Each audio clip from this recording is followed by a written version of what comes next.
So thank you very much. Thanks for coming along after lunch. So I've been with JLL now three years. It's not my background. You know, as an industry, real estate has a bit of a sort of, old-fashioned broker-type environment. It's all about relationships, or it's all about the people in the ground. So on the ground doing the services. So it's all about how do you manage real estate, and I'll come on and talk about JLL. So they actually suddenly recognise that there's an awful lot of data in buildings and property, and actually there's a real opportunity to do something with that. So they've been going out and hiring people from outside the industry. So we talk about talent and how do you get the right talent in there. So I was very much part of that, bringing people who are outside of the industry. So I came previously, I was with Capgemini, I was leading their sort of BI global practice, and before that I was an SAP person, so there's a dark heritage that I don't want to talk about. So JLL, you probably haven't heard about them. Some of you will have if your office is managed by them, but it's a big company. Actually these numbers are slightly out of date because we've just announced our latest ones. We're 80,000 people globally. We turn over 7 billion annually. So it's a big company. We are looking after the property portfolios of lots of large companies. HSBC, Glaxo, all of these. So we look after and manage their property. So if you can think about these people are buying and selling lots of properties. They're looking at how they run we're running all of those properties, making sure security and maintenance and all of those things are operating and all that. So we do a lot of those sort of things. You'll see down here actually acquisitions, and I'll talk a little bit about some of those as I come in. So we know we've got to buy things. Some of it's fill in terms of service. You want to provide a global thing. One of the things we're trying to do is, you'll see we're in 80 countries. If you're a big bank and you've got global operations, you want us to be able to service you everywhere you are. So what are the trends that are affecting us? And I'm not going to spend long on this because there are a lot of the same trends that's affecting everybody. But clearly the technology, everything is being connected. Everyone is used to doing everything online, except actually often in your property, so in your building. So actually, that's one of the things that we're getting pressure on.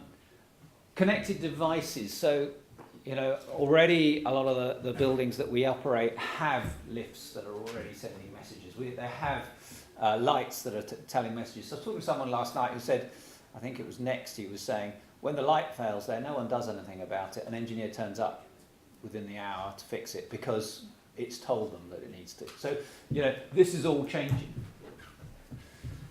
AI and automation. So we're already doing robotic building inspections, drones flying over buildings, understanding roof situations, things like this. But even just simple things like, we have a big practice looking after the leases of companies. So these are horrible old traditional documents, 200 pages long with lots of terms and conditions, bits written in hand and all this sort of stuff. So we're doing AI abstraction of those. So it will go through that document and it will find you the sort of 200 key pertinent points you need to know about that lease so that you can manage it. So we're starting to do those sort of things in this space.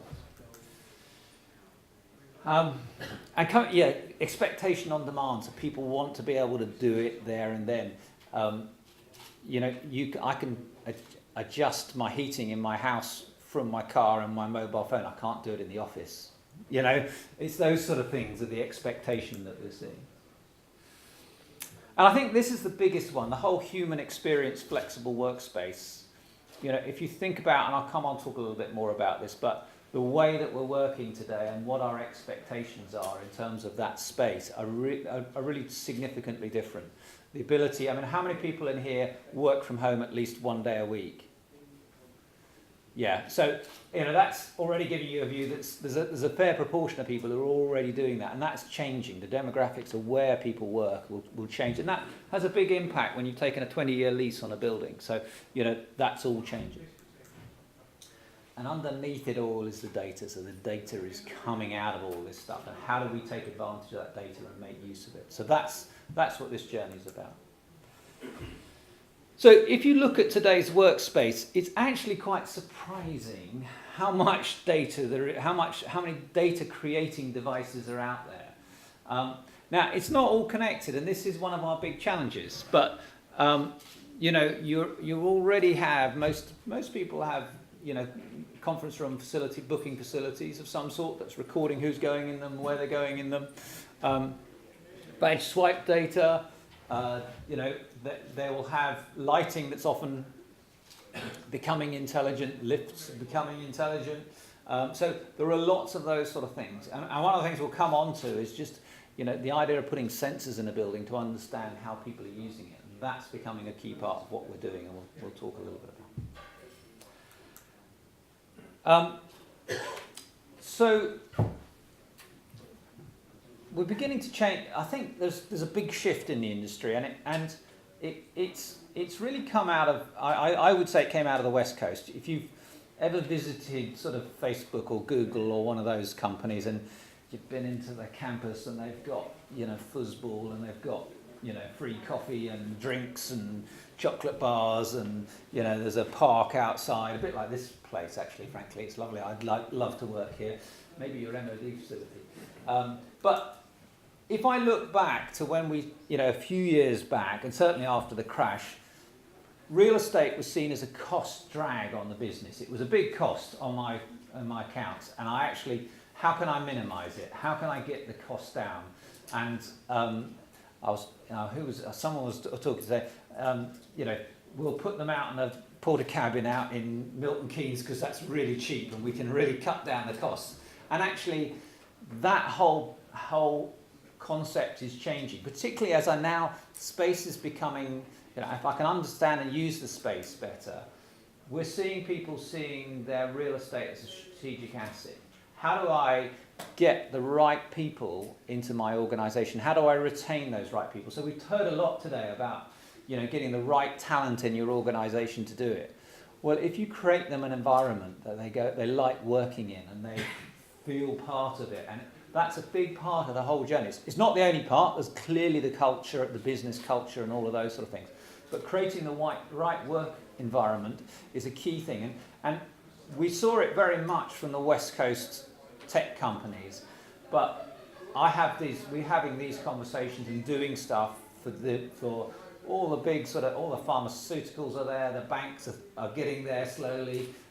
You know, it's happening across a lot of industries that people are realizing that creating that workspace is going to make a difference. So, what are the big questions they're trying to answer? So, I've got 5 things here I'm going to say. So, one is, how do I attract and retain the right talent? So, we've all talked about that today. I want to create a work environment where they're going to feel comfortable working. So, flexibility of working, being able to work from home, being able to work anywhere, having the right connectivity and all of those sort of things is part of it. But it's also about that work environment feeling like they're engaged, and that's significant for a lot of organisations. How do you do that? The big question is, what makes people productive? So, you know, at the end of the day, that's the real question for the organisation. How do I make sure those people are productive? Now, actually, the workspace they work in will have a big impact. We're starting to do things about collision points. Where are people going to actually meet in the building, and therefore are going to have some of those interesting interactions? We're creating for all the companies innovation spaces where they can come together and work with different partners. So thinking about how you design your building around all of that is a key thing now in terms of that part of it. I don't know if you've ever worked in one of those offices where, you know, there's only sort of 20 people in a building that was designed for 100, and you feel so alone and sort of, you know, and actually you're not very productive. Getting a buzzing environment is important. Automation, clearly we're trying to do more in automation. I want things to happen automatically in our business, and I'll talk a little bit about some of those in a minute. It still comes back a bit to cost, so where are the opportunities in my portfolio? So if I could, you know, if I start to think about my workforce are now changing quite dramatically, and a lot of them are working remotely, they want different working spaces, that's actually changing the demand of space that I have. And where are the right talent? Where are they going to be? How can I find the right places. So most organisations, not all, most organisations are shrinking their portfolios because they actually have that's an opportunity because they're getting better utilisation out of their buildings. How do I do that effectively? How do I create the right space in the right location? So understanding that. We do things like labour analytics, understanding the labour force in different markets and making sure that we're helping organisations choose the right location to put their buildings in. We also similarly got people who are busily growing. So there are some of the tech companies, and they're really interested in where are the right places to put things. And then lastly, how do I optimise and use space? And this is really where the IOT stuff starts to come in. So what's the workplace of the future? What are we looking at now? So we're looking at the worker. How do we make the worker, make it a fulfilling experience for them? How do we help them connect and work with their business in an agile way? How do we make the workforce connected? These are all the questions we're asked. Not how much is my lease for the building. These are the things that our clients are asking. So we need to be able to collect and manage the data to be able to understand that. And then optimizing the workplace. How do I make it an exciting place? How do I understand and use the building intelligently? And how do I adapt my portfolio? So these are the questions that we're being asked at present.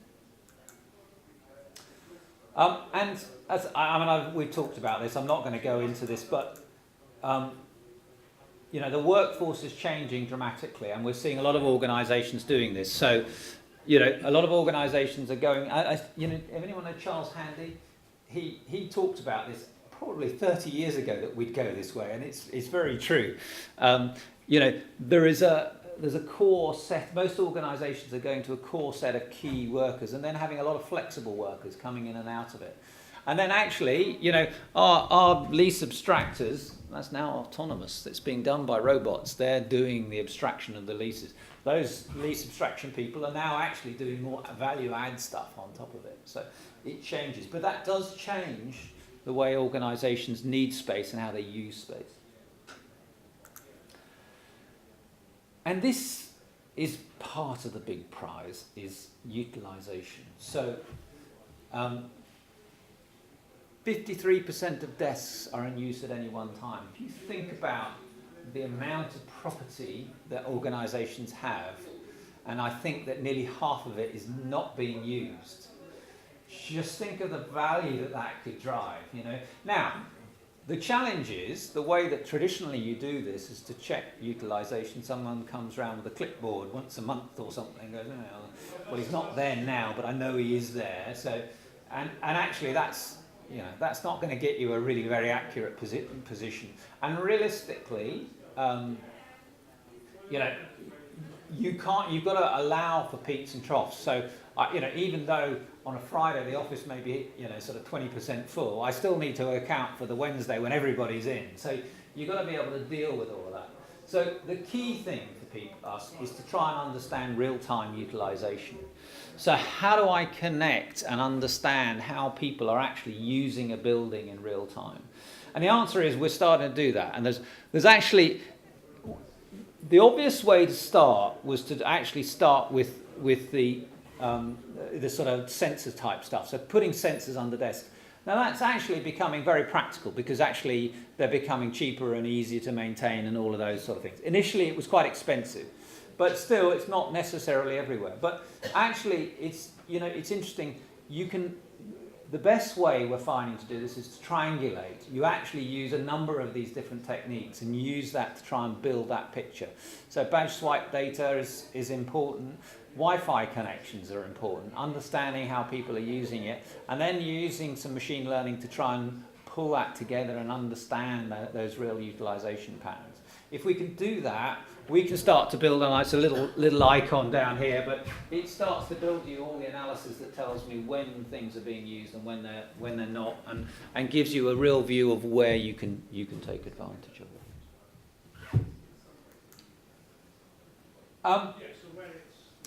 And it's not just the utilisation, connected service provision. We bought a company, one of our acquisitions was a company called Corrigo. And I sometimes describe this as sort of Uber for real estate. it's a whereas in the past, if something went wrong in your office, you know, the air conditioning started rattling, you'd ring up someone on a help desk, and they'd say, yeah, I'll find an engineer, and either, you know, that engineer would be out on Wednesday because that's when he's first got a slot, or, you know, you have an army of people sitting around waiting for someone to come and fix it, which is another non-affordable thing. So Corrigo said, let's create a marketplace for facilities management providers. So if you're doing, you know, you're a heat and vent man or whatever, you come into the marketplace, you put your services in there, you put your rates, you get approved, and the clients can choose which vendors they want to have in theirs, or they can just go to the general marketplace. And then what happens is you do this. I put in a service request. I go to my Corrigo app and I say, please can I do this? It'll check that there's not two people who've put in something for that rattly heat vent. It'll send it out to the marketplace. It'll identify the people who are potentially can do this, give you rates for it. When they come in, the building is geo-fenced. So actually, I now know when the guy arrived. He doesn't, you know, the typical works order, you know, it was £500 limit and it was, you know, 4 hours work. Well, you know, how many of those did we get where he took 3 hours 55 and it took him £499 to fix it? Well, actually, now I know he arrived at 3 o'clock and left at 3:15 because it was a really easy fix. He just needed to put the screw back in. So actually, I'm getting real value of the understanding of the cost and time that he's spending. And he has to get it verified. He has to get the person on his tablet device to say, yep, I received that. And then I'm starting to collect all the data about him as a provider, and I can start to do the rating in the same way that you do with Uber. So is this guy a highly rated vendor for me? So it's that sort of thing, and I've eliminated my workforce of maintenance men that are sitting there. I've eliminated that call centre, and actually I've provided a better service to my clients. So those are some of the things that we're starting to do in this space.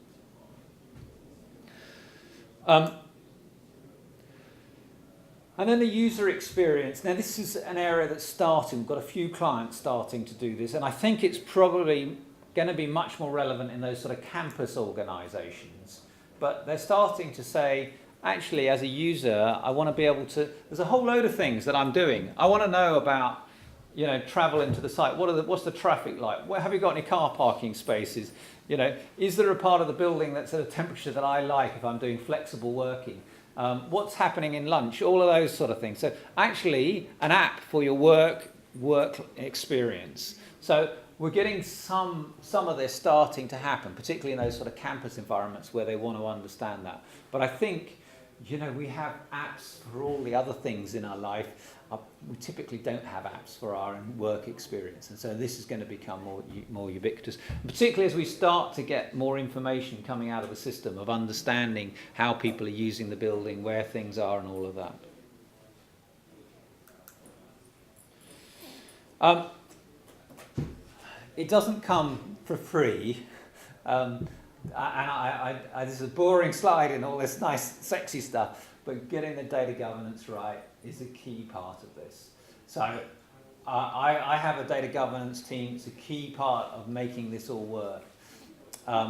You know, you would have thought defining a building would be easy, wouldn't you? You'd think, well, there's the building, that's the building, isn't it? But it isn't. And we get into all sorts of challenges about what is a property. So, you know, I'm working in, I mean, we have 5 floors in a 80-floor building in Chicago as our headquarters. You know, actually, is that one building? Is that all of the building? Is the fact that I have it leased in 2 lease chunks, is that 2 properties or 1 property? All of these sort of things. You get into the sort of campus environments. What is it? The campus? Is it some of the buildings? And so just getting everybody to agree up front about some of the principles about how you do this is so important in getting it right. So we have 4 things that we do. So I mean, to be perfectly honest, we don't do much in master data other than clear property and clients and understanding those sort of key elements of it. But a lot of reference data. So, you know, what are my cost types? Try and get people, surprising how many ways people can define lighting. You know, they can come up with 50 different categories for it. And yes, you can do some work downstream in doing, sort of comparisons and machine learning about what's lighting. But actually, if you can just get them to agree up front, it makes such a big difference. And you need governance processes, teams in place. When something new is created, someone's got to make some decisions about it. How do they categorize it? How do they do it? If you don't have those processes in place, it all starts to go off like this again. And data quality. So we built data quality engines that specifically test the quality of data that we're receiving into our data warehouse, and it's a rules-based engine that will actually go through and check as many as 50 different rules against every data set coming in, and it will give you a scoring against it, and will give you remediation to go and do it. Now, as we get more automated, as it becomes more IOT type stuff, a lot of that problem goes away. But we still have a lot of manual stuff. We still have a lot of people who put the lease in manually, and you still got to get that stuff in there right and get it correct. I'm hoping as we go down the more of the automated route, some of that will go away. And we're increasingly trying to do this. How do I connect all the different pieces in here? Now, realistically, this is a hard journey, and it will take us, I think it'll be 3 or 4 years before the industry really gets its act together. This tends to be a hard build on lots of individual buildings. We were talking about, Dan was talking about the car industry, and the car manufacturers. There's about there's how many big car manufacturers are there, and actually they're all converging on all of the same technologies. You go into a building, how many different types of lift, lighting, heat and vent equipment, and all of these sort of things. And actually, any one client will have a whole mix of those. It's not like they've all said, I want Schindler lifts in all my buildings. They can't dictate that. They bought the building because it was there. The fact it has an Otis lift is not as... So we need to connect to all of these. Now, today, a lot of these players are still going, I'm going to create everybody a service that's going to tell them about their lighting. And so that's all very well, but actually no one really wants to know about their lighting. We need to know about the whole building. So that's an ongoing dialogue about how do you create, and I think we'll get more of a marketplace over time as people start to plug this in and share it. But we're certainly doing this on a sort of individual basis against buildings and properties. And then what does it all look like? Well, I'm sorry to apologise for the wiring diagram, but I'm assuming there's some techies in here and you'd like to understand a little bit about what we're doing. But and this is not rocket science. This is the same thing that I think a lot of people are doing. But you start from the building devices and connecting those in, and that can be through an appliance and then into a gateway, into a piece of logic in there. Or we are also putting in an IoT hub that can connect directly to devices in there. We're doing some data streaming, and then we're going into the sort of big data, the Hadoop, Spark type environment for processing that IoT type data, and that's a key part of this new landscape. That all overlays on what is more of the traditional environment. So we have, and you'd think, wouldn't it be nice if you had one single application to do all your stuff? But actually, the real estate business is not like that. I came from an SAP environment where everything was done in one system. We tried to do that for a long time. But actually, real estate doesn't work like that. The guys doing lease administration have nothing to do with the guys who are doing the cleaning, And actually, we have 10 plus different systems that sit down here. So we have to have a way of bringing all that data in. Some of it goes into our cloud, but most of it just goes into our traditional data warehouse environment. We build integrated analytics.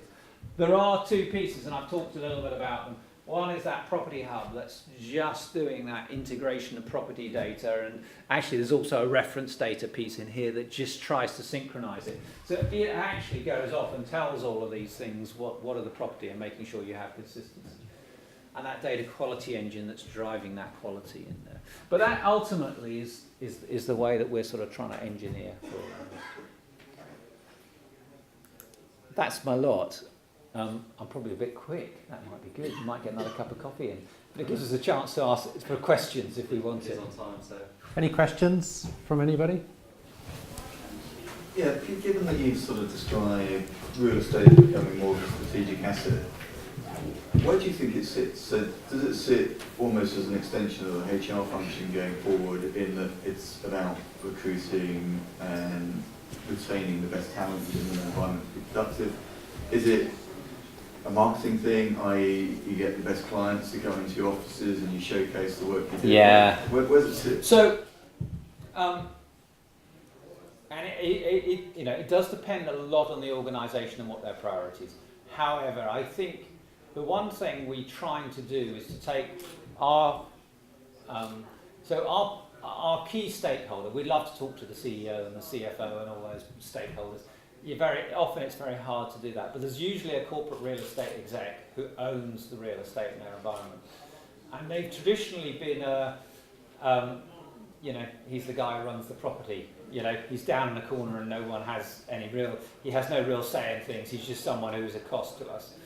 And actually what we're trying to do is empower him to be a voice on the C-suite, being able to go into the C-suite and say, we could do this and it would have an impact here. We can see that actually the fit out we've done in this property is helping your retention rates. It's that sort of thing that we're trying to do, is to empower that individual. Now sometimes that means different individuals, but often the people we're working with in this type of area are the guys new into it and realise the opportunity there and are asking us to help them in that process of becoming that voice on the board. Can I just expand on that slightly? What is the engagement model to get your demand? Who's driving your demand of what you're doing? Where's that coming from? Hey, I love to say a lot of it's strategic engagement, and they come to us. We do. Inevitably, you start in this road, it's an RFI, an RFP, and we're bidding for all this sort of stuff, and you come from that sort of commodity end in most organisations. I think the way that we change that, and I look at some of our better partners, clients, they become we're partners with them. And I mean, on my big accounts, I've got 20 plus business intelligence people working on the account, providing insight and analysis to the clients, understanding how they're doing comparisons, they're doing a complete comparison across their portfolio, understanding, who's spending more on security and why, who's spending less on something, and understanding that and giving them insights to it. And as you start to do that, you build that partnership, and then they begin to understand the opportunity. I think there's a whole load of other people who are coming and saying, actually, I need to change the work environment. And it's some of those organisations who say, how do I do this? How do I change that work environment? So it is a bit of a mix between. Yeah, okay. Are there any other questions from anybody?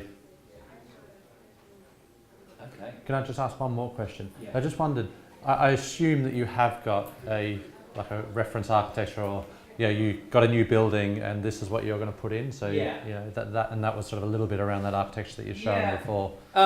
So it's an interesting question. I don't know whether everyone wants to know this. So we come along and say, here are our preferred solutions for doing all of these, and that's our approach. And that's sort of our reference architecture. We'll provide all of this and a whole load of other stuff around it. So these are individual business applications. Some of them are our own in-house built. Some are best of breed products we found out there that we want to use. But actually, one of the challenges we have is a client will come along and say, well, I've got my own facilities system. I want you to use that. And actually, we need to be able to plug that in here. And that's one of the things that taxes us, is how do we do that and do it rapidly? And that's one of my big challenges at present, is how do I make that a smooth integration process and quick? Yeah. Okay. Any other questions? Yes, just going to the sort of previous question in terms of sort of workforce management. The big thing from sort of contingent labour and professional services companies now is what staff you have that are on full-time payroll, what staff you spin up to meet a short-term requirement to fulfil a niche skill set. It strikes me that has an impact on the real estate footprint. Yes. So if I'm spinning up a short-term team in San Francisco, for example, I don't want to take a 10-year lease, so I want a flexible working environment. Yeah. Is the sort of data analytics modelling that you're looking at giving those kind of action? Yeah, so that actually is exactly where we want to go. And I mean, I have to say, we are challenged by, I know you've come across the company we work, they've come along and said, no one wants to have fixed 20-year leases. They want flexible space, and you can come in and, you know, co-work with other people on a, you know, time and material type basis. Now they're an expensive way to do it, but I think actually we'll see a lot of the industry shifting to that, and we'll do more of that. We're doing more of it, of actually flexible space, because actually, you know, business models change over that sort of lifetime, and you've got to be able to have an environment where you can move people around. I think that old paradigm is going.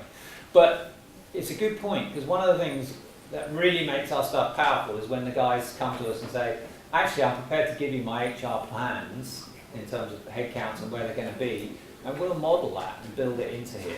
And that's always a debate. Sometimes we're providing them the real estate data and they put it against theirs, or vice versa. But we can certainly do that sort of thing.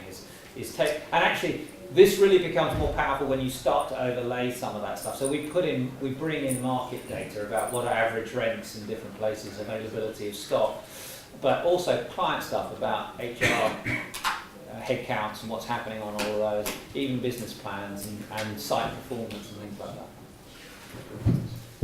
Okay. All right, well, thank you very much. Thank you.